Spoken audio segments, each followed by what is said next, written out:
Ayun mga kalabarkada, bali may bagyong paparating dito sa Japan, yung super typhoon na Nanmadol.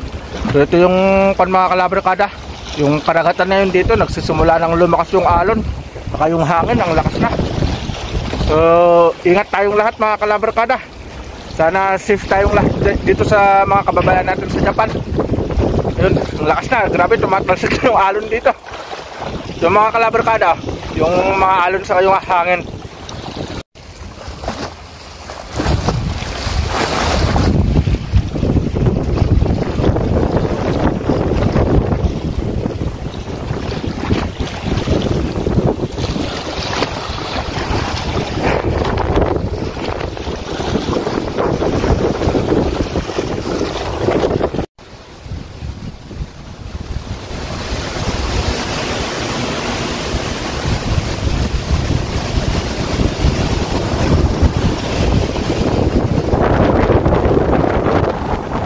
Mga kababayan natin dito sa Japan, keep safe tayo lagi mga kalabarkada, at lagi tayong nakahanda lagi kasi malakas tong super typhoon na to, super typhoon Nanmadol. Ayun, ramdam na dito sa may Hiroshima, dito sa may Onomichi-ken, dito sa may Japan. So keep safe po tayong lahat mga kababayan natin dito sa Japan.